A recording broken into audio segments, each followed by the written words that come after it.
asalaamaaleykum internet enquête 221.com ñu ngi dellu si waat ci suñu émission enquête sur di leen nuyu tey nag ñu ñëw seet si un artiste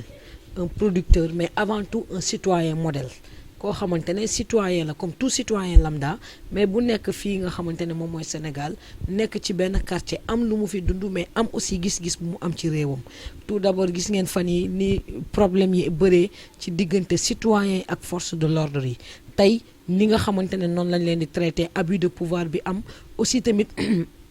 ignorance bi nga xam ne moom moo am ci population bi par rapport ak seeni droit ak seeni devoir ci li nga xamante ne moom moo jëm ci force de l'ordre bi mais tout d'abord dañuy bàyyi Siré mu nuyoo bu nuyoowee ba pare ñu doog a dugg si waxtaan bi Siré ñu ngi lay nuyu. maa ngi lay fay Amina di la jaar seen téléspectateurs yi di wax salaamaaleykum di jaar Sénégal gi yëpp di leen wax ne yàlla na fi jàmm yàgg waaw di wax ne li ngay wax ni sujet bu sensible la et que ku ci nekkul rek wala waxoo ci rek dafa fekk dalu la comme ni koy waxee benn waaye mi ne nous sommes tous des handicapés en sursis donc kon ñun ñëpp on n'est pas nul n'est à l'abri de ce fléau qui se trouve être xam nga certaines violences yi nga xam ne mi ngi am par rapport ak population bi ak ñi nga xam ne ñoom ñoo ñuy yor suñu sécurité. effectivement voilà Siré de tout d'abord Siré li nga xamante ne moom mooy citoyen am na ay droits comme ay devoirs yoo xamante ne moom la war mais tout d'abord léeg-léeg nit ñi dañuy xaw a ignorer seen droit ak seen devoir yooyu noonu ñoom citoyen naka nga gisee loolu en tant que citoyen. waaw loolu dama naan lépp rek boo xoolee ci njiiti la ndax ñun à l'époque au moins def nañ école primaire te li ñu xam yëpp fa lañ ko xamee daan nañu jàngal l'éducation morale éducation civique ba ci éducation physique éducation bu nekk daan la ko daan tegal à l'école donc même à l'école primaire boo ci génnee rek da nga doon pare pour que nga mën a jànkonteel adduna bi ak dund bi ni ñuy dundee bu dul lool sax sa kër ci boppam dafa am li nga xam ne moom la ñuy wax éducation de base nit ñi dañu daan yar d'une façon boo xam ne même boo demul à l'école da ngay pare pour mën a jànkonteel ak société bi de nos jours nag on est un peu malheureux nekkatul parce que ku nekk ak bopp sa bopp ku nekk da ngay bëgg gérer selon yow di nga xalaatee te bu njëkk bu ñëpp doon participer ci éducation bi mais tey dafa xaw a doy waar. voilà bu ñu revenir tey ci li waral waxtaan bi dafa am benn policier boo xamante ne coow topp na ko fan yii yëpp tout d'abord ñu ngi ko yëf fee bi mi ngi amee Thiès te moom dafa nekkoon koo xamante ne mi ngi woon ci police Grand Dakar yow nga nekk un habitant de Grand Dakar muy El Capo mu am ay phénomène boo xam ne jot nga ko dund ak moom est-ce que mën nga revenir at ci fee yooyu. Amina man Grand Dakar laa juddoo màggee fa yaroo fa d'abord début émission bi dama waroon présenter wu wax fi ma dëkk ak yooyu yëpp mais heureusement yaa ngi dugg ci loolu maa ngi lay jaajëfal bu baax a baax kooku nga wax nag benn phénomène la boo xam ne noonu laa ko mën a tuddee parce que man je suis contre l'injustice banditisme dañ ko war a éradiquer tuxkatu yamba jaaykatu drogue agresseur waruñu nekk ñoo xam ne dañu war a nekk ci dëkk bi waaye aussi dafa am yenn nit yoo xam ne waruñu nekk police ce gars-là xaw ma ñaata tour nga wax kooku noonu lépp luñ ko waxal am na lu ñu bàyyi il est pire que la peste man Siré maa ko wax te dafa am fu ma ko teg fu leer ça veut dire que j'ai eu des problèmes ak la police mun naa ne malentendu la woon waaye moom en tant que acteur nu mu ci doxalee man am naa sañ-sañu ne moom buñ ko nee moo rey nit parce que il est capable il est pire que la peste laa wax donc li may wax dama ko teg nag fu leer ba peut-être nga laaj ma wax la. voilà parce que quand tu dis que ni am nga altercation ak police mu jur malentendu ba moom mu am nu mu ci doxalee ba tax tey nga génnee kàddu yi nga génnee muy dëggal liñ ko jiin dañu bëggoon yow li nga jot a dund ak moom mu metti la lool nga may ñu si. Amina je vais vous raconter une histoire assez extraordinaire c'était ci même période bi xaw na yàgg tuuti maa ngi doon préparer benn événement bu mag bu ñuy wax l'histoire de Yaay Noël c'était Noël pour les enfants démunis au niveau de la biscuiterie ñuy def spectacle bi ma yoroon direction artistique bi donc boobu ñu ñëw fekk ñu ci plein répétition ñu ngi ko doon def en collaboration ak benn association bu nekk en France tout couleur donc ñu ñëw na ma yéen seen kër kat am na benn étage bu fa daanu dafa am ay nit yu wàññeeku man même pas man dafa mel ni damay gisaane waruma di xalaat 1 heure xaw ma 2 heures de temps avant loolu maa ngi toog sama buntu kër yaay ma nga naan ñaari tali seen kër yi doy nañ waar nii sama xel dem si ñoom ma daw bàyyi lépp bi ma demee il se trouve que ne am na ay nit yu fa nekk yoo xam ne ñu ne ma ñetti nit wàññeeku nañ mu ñëw xool sama waa kër gis ne vraiment alhamdulilah rabbil alamin ñoom ñëpp ñu ngi fa waaye mag ñi comme dañoo xaw dañ kumpa te man bugguma lu ne tëll rek nit ñi dem seetaan ñëpp xam nañ sama jikko man lépp mun na xew sax nit ñëw ma ñëw di ma nettali nit ñi sax damay nekk si kër gi ñu foog ne dama voyager parce que je bouge pas soxlawuma leneen kenn dul sama objectif bopp donc ma ñëw ni ma ñëwee gis affaire yi ma ne ñëpp mën nañ xaaral mu xool jànk yeeg yooyu parce que ñoom ay seetaankat lañu noonu ma ne naa jaaraale noonu demaale fi may liggéeyee pour wax leen ne tey daal nekkut ma humeur pour liggéey ndax li xew suma kër c'est à 2 pâtés de maison ñaari kër yi ñoo dend vraiment c'est ay voisins lañ ay tout awmatuma doole pour liggéey noonu lu may ñëwee di romb am na benn périmètre de sécurité bu fa nekk y avait la police y avait sapeur y avait xam nga ministère public I don't know bëri woon nañ daal parce que dañ doon constater noonu am benn ci foule bi ku génn di yor appareil am di photo rak foule bi yëpp dawee man après ma taxaw ne ko waaye mais sa waay yow bàyyi photo yi waaye loo may photo nii xaw a baare tuuti quoi mi ne ma noo photo ma la ma ne ko si ñun ñaar ñoo fi nekk objectif la quoi yéen 4 flash kay ñu jàkkaarloo photo nga ma mi ne ma non bi mu ñëwee indi affaire bi nekk vide nekk benn noir ma ne ko non ni ma téye di nekk si menu pour wan na ko photo nga ma mu jëlaat photo bi mel ni kuy wañaar sama loxo ne ma yow sax da nga xamadi ma ne ko xamadi si nan mi ne ma yow sax da nga réew ne ma tar poñe ma ne waa mais kii doy na war de kii tar kii mu poñe journaliste bi moom ak journaliste yi nii la ñuy def da ngay def rek ñu kii la après yóbbu la kër yaa ma di tax waa ji ne ma yow sax da ngaa réew te et puis sax da ngay dem ma ne ko dem gaan teggil sa poñe bi dëgër na et puis et tout waajee ngi doon ni ko xam def raste et tout présenté wul xaw ma ko mi ne ma da ngay dem ma ne ko dem fan mi ne yow sax da ngay nangam taan dem ma ne ko tey rek lay nangam taan balaa maa comprendre ndakate police laa amal affaire si jaxasoo bi ñu jaxasoo je faisais que me défendre bañoon ko ma humilier parce que bu doon dama doon xeex ak ñoom kon tey jii ba léegi maa ngi ci kaso bi waaye yàlla dimbali ma maîtrise di défendre ba sama rakk ñëw na ma sama yaay kat daanu na fële te ñiy police lañ kenn du def ak ñoom nii comme je faisais que me défendre je me suis laissé faire ñu jàpp ma mënata ma dugal ma si biir oto bi ñoom seen bopp ñoo ñëwaat ne ma teel waa quartier bi parce que ba mu ma dugalee si biir oto bi jàmm jeex na quartier bi jóg def émeute xeer yi commencé kërëng ba ñu jaaxle ñu ñëw ne ma kat teel waa quartier bi nii ma ne leen yéen nee na ma takkal ma dugal ma ci oto yi mettre ma xam nga en respect naka laay mën a man di intervenir di wax waa quartier bi loolu mënul nekk noonu gars yi yóbbu ma paquet ma doog yóbbu ma police am na ku ma àndaloon koo xam ne moom tëb barrière bi rek ñu ne ko non muy yóbbul jabaram reer ñu ne ko non dugal ko si biir oto bi ñun ñaar ñoo bokk même fait même cas moom dafa ne tal biir police Grand Dakar ñu mas ko courant mu xam ma naan gars yi doy nañ war de nii sama xel maa ngi réfléchir gars yi jël bogo dugal ma seen bureau yooyu Amina si laay doog a comprendre que ne police gars yi dañuy wax mais parfois y a des gars yoo xam ne doy nañu waar quoi ndax traitement bu dul traitement bu ñuy def nit ci lu bon def nañ ma ko foofu et ki mu ko def directement ki commencé hostilité yi directement mooy le gars laa li ñuy wax ne moo rey nit te cas yi nga xam ne moom yàgg nañ ko ci wax cas boo ko ci wax il est capable de lu raw loolu j'avais les menottes derrière accroupi mu jël tànkam daal di may def clé man damay def arts martiaux boobu je pouvais rien faire mu ne gars yi génn leen cours yi mu naan cours. waaw mais attends pourquoi ñu lay traité noonu comme si que tu étais un criminel wala yow da nga commettre une faute très grave boo xam ne moom moo jar loolu. mais I don't know gis nga may ma tuuti Amina ma terminer pour répondre sa question boobu gars yi commencé seen cours gars yi dóor a cours ba seen xol sedd man je me suis dit ma ne affaire yi commencé na tàng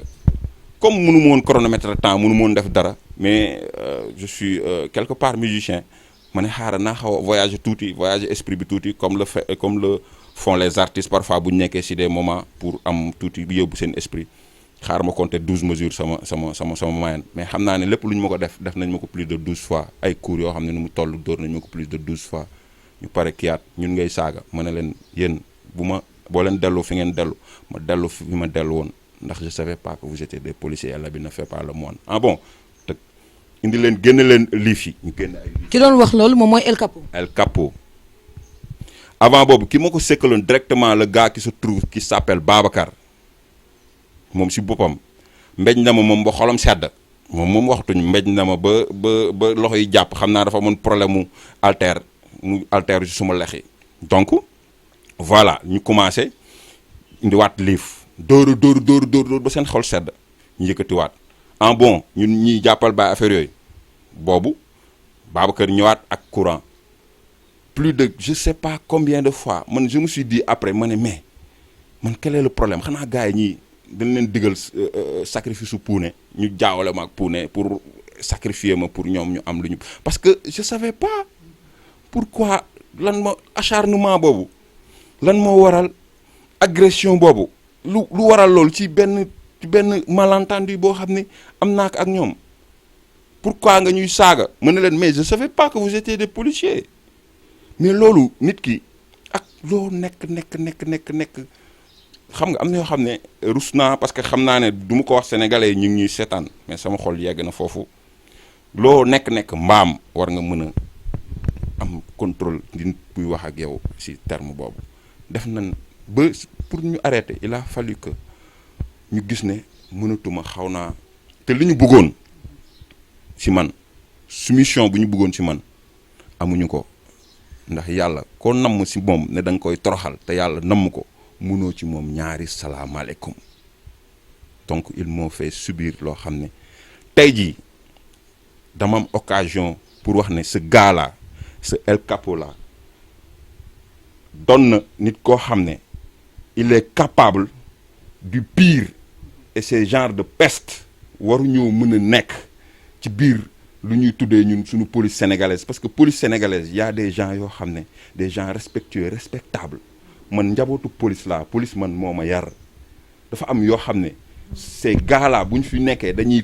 gàqal dañuy tilimal dañuy yàq deru police te liñ koy waxal yëpp xaw ma ndax moom la xaw ma ndax du moom fekkewu ma mais man li ma dund ak moom c'est lui qui l'a vécu et lu tax mu dund ko ak man mun naa ne bu ko xoolee lu ñàkk fayda lay mën a nekk ndax ñun Grand Dakar lañ juddoo foofu lañ yaroo foofu lañ màggee police boobu pour mu nekk fa ñun ñoo def pétition ñun bugguma wax ay tur mais bu ñu koy def nekk na ci magistère koo xam ne ku siiw la actuellement mu nekk événement ñi ngi ci septembre 27 septembre du ma wax tur am na lu rëy lu muy waajal fii mu nekkoon maire Grand Dakar ñu noonu dañu soxla ñun police boo xam ne police boobu ñun moo ñu mën a jàppale ci lu bëree bëri donc actuellement nii police boobu bu ñëwee au lieu mu jàpp ci population bi au lieu mu jàppale population bi di nootaat population bi sax. voilà tey loolu mooy li nga dund ak El Capo bu ñu dellu si waatee ci 1 mois yi nga xamante ne def nga ko biir prison yow dund nga enfer carcéral bi nga xamante ne tey moom moo lëmbee ndax am na tey ay doomu aadama yu ñu làqoon jant bi yu faatu fële ci kaso bi nan nga gisee nekkinu citoyen yi fële ci kaso Rebeuss. enfer carcéral moom boo ko waxee même comme ni nga ko waxee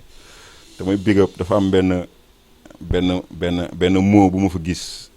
parce que bëgguma di wax tur parce que là mu nekk ma fi parce que man ci art bi laa nekkuñu fi pour wutal kenn promotion suñu bopp sax ñun on veut toujours être dans l'ombre lii mënul woon ñàkk il fallait que ñu def ko toujours ñun dañuy bëgg nekk waaye dama fa gis benn citation maanaam gudd fan moo mën kaso peut-être ki ko def bu ci yëgee boppam dina xam ne moom laay waxal parfois du may déggoog moom ki ma dégg ne moom moo ko bind foofu ci terrain bi ci Rebeuss su ñuy jullee ajuma nga xam ne peut-être boo nekkul secteur boobu ajuma rek moo la fa mën kii mais maa ngi woon secteur 2 je pense maa ngi woon chambre 14 maa ngi big up waa chambre 14 ñëpp di leen wax ne vraiment sant naa yàlla bu baax a baax parce que ay frères laa fa fekk ay nit ñoo xam ne laa fa fekk même donte ñoo def sax damay ñaan yàlla dimbali leen ba ñu soppeeku donc ñooñu li ñuy dund doy na waar ndax gis nga man ba mu ne bëreet dugg traitement de faveur bi ñu waroon am ñun suñu dugg dañu nekk tribunal journée bi yëpp gars yi war a dem ku nekk ñu war la yóbbu fi ñu la yóbbu gars yi kii ñu ba pare xaw ma substitut procureur lañ koy xaw ma gars yi ñëw daan ne ku nekk da ngay dem fi nga war a dem ñu dem man ak ki ma lay wax ñoo bokk même sort bi te moom xoolal tëb barrière rek moo tax ñu boole ko même ñu boole ñu même chef d'accusation yi xoolal injustice boobu dugal ko ci problème boo xam ne man sax jëm naa sax jàppante ak ñoom mais moom non dafa ñëw tëb ñu ne ko kii ñun ñaar moom ñu yóbbu ko 13 man ñu yóbbu ma 14 moom si boppam ñi ngi toog fële tribunal ak ay xale boo yi nga xam ne nekkuñu âge nekk prison ñu ne ñun de gaan yàlla dimbali nañ ñun de xam naa forbe lañ jëm parce que boobu xamuñu kaso boobu ñi ngi jéem a dalal xel suñu bopp nan xam nga ñun de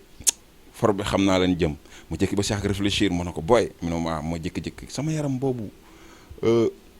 pour revenir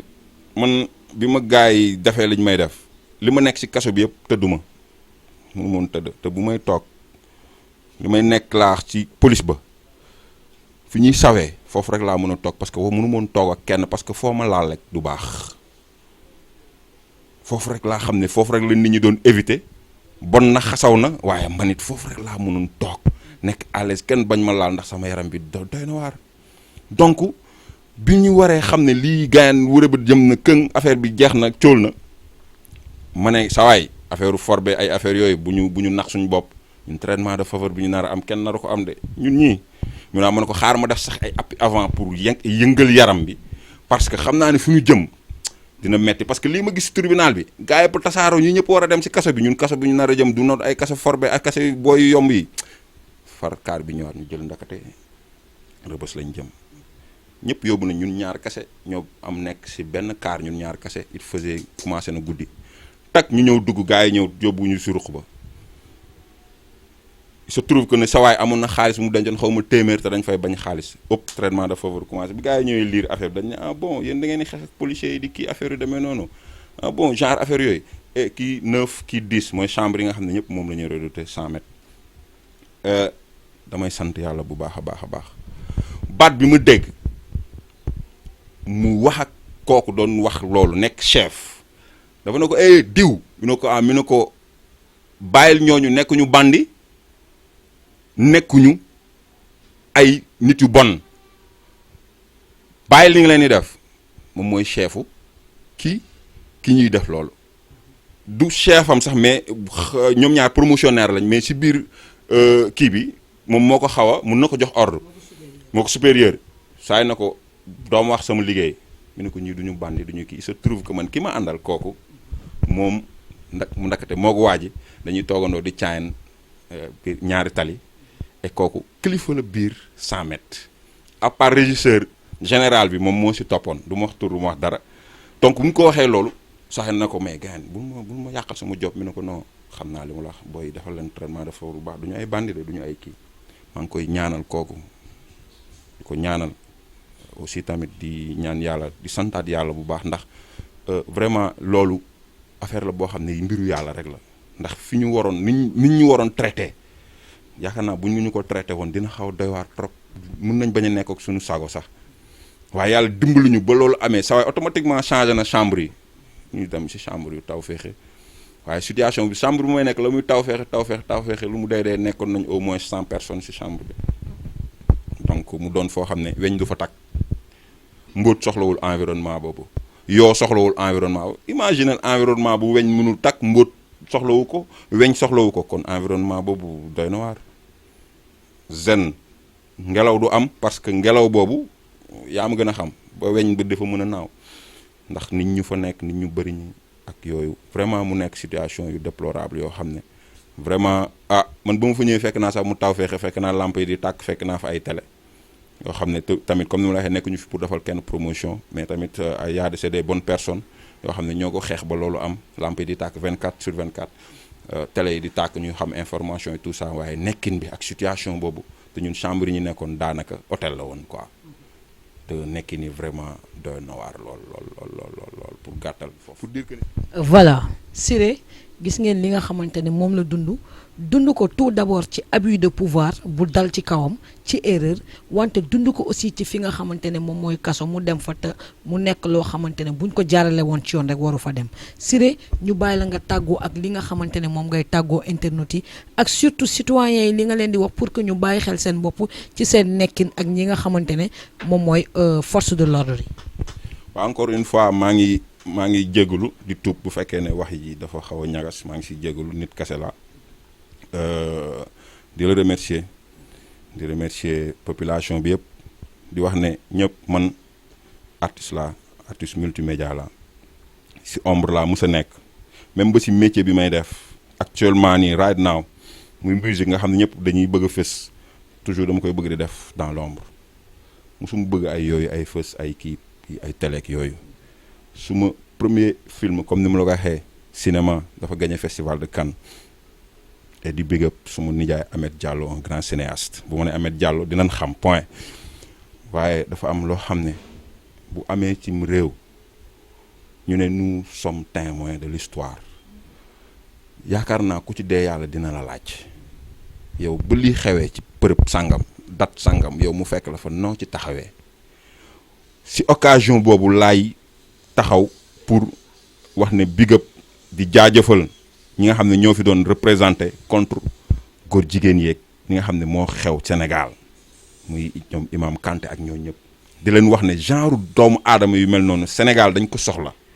di leen big up di leen jaajëfal ndax genre yooyu bu ñu taxawul pour les mœurs kon dootuñu xamante ban Sénégal lañ nekk te li fi mag ñi liggéey du nasax de du mës a nasax waaye li fi mag ñi liggéey ñun yàlla dinañu sifaay ba ñu xam ne yàlla sifaay nañu taxawaay boobu ñu si war a taxaw ba nga xam ne kuy def genre xeetu ñaawteef yooyu am ñu taxaw ne déedéet donte sax minorité la ñu tey jii dama lay jox problème police bi fi amoon ak pharmacien yi la fois passé parce que pharmacien am na doole am na kuréel gu nekk si ginnaawam am na et tout ça mais ñun individu yi nga xam ne on est des ñun kase lañu only kase lañu chaque jour ñu am ay problème ay nooteel yoo xam ne amuñu ku ñu waxal amuñu fu ñu koy waxee amuñu kuréel gu ñu jàppale mais ñun fan lañ jëm c'est un peu dur il faut nit ñi di xalaat il faut nit ñi di dem ak seen aqulaay taala dem ak seen diggante ak seen borom yàlla bu la mayee doole jooju mu la may surtout mu jugee ci askan bi delloo waatal askan bi njukkal delloo waat ko loolu li mu moom ndax yow loolu rek nga amal sa diggante yow li gars yi dox éthique et déontologie du dara éthique nit ki dañ koy jàngale sa kër ku si nekk sa kër dañ la war a jàngal éthique déontologie diggante yow ak sa métier la ngay def mu war na la yow da nga ko war a def ci anam yu kii mais loolu kenn waru la ko wax parce que la ngay lekk warut a doon riba la ngay lekk dafa war a doon lu lew donc pour loolu mu lew dafay nekk loo xam ne yow da nga ci damay wax bëri la barkelle ko gën nañu fexe di barkelle moo gën ñuy fexe di bëri le di wut tur di wut siiw di wut yooyu te loolu amul benn solo maa ngi lay jaajëfal di la remercier di jaajëfal Sénégal yëpp di leen wax ne maa ngi jégalu encore une fois li yëpp boo ko gisee du dara on est les voix des sans voix on est des artistes on a choisi ce métier et que bu ñu ko taxawul représenté wuñ ko kon je préfère que choisir beneen métier quoi boo xam ne da ngay toog tranquille di toog di nekk say njar ak di def say affaire di lay jaajëfal ñëpp di leen wax ne wasalaam. ñu di ko jaajëfal parce que li mu wax rek moom moo si nekk ils sont la voix des sans voix ñoom tey ñoo mën a fësal li nga xamante ne moom moo nëbbu li nit ñi di dund te amuñu fu ñu jaar wala amuñu kàttan wax ko tey ñoom ñoo leen ci mën a jàppale ñuy saluer courage am parce que ku am courage kese moom moo mën lii gindi askan bi wante aussi leeral leen ci phénomène boo xamante ne mi ngi dal ci population lëmm donc dañ koy jaajëfal di ko ñaanal yàlla rek wax dëgg yàlla te aussi tamit yàlla kattanal ko ci métier bi nga xam ne moom la nekk ñu leen di lii lañ leen indiloon ci seen émission enquête sur la vie carcérale dans les prisons mais aussi tamit sur l'affaire El Capo bi nga xamante ne dafa dese ay lënt ba tey wante yaakaar naa ne ku ko dégg xam ne lii mu wax ni tey franchement nekk na lu leer naññ ñu leen di dig daje ci beneen émission enquête ci enquête 221.com jërë ngeen jëf.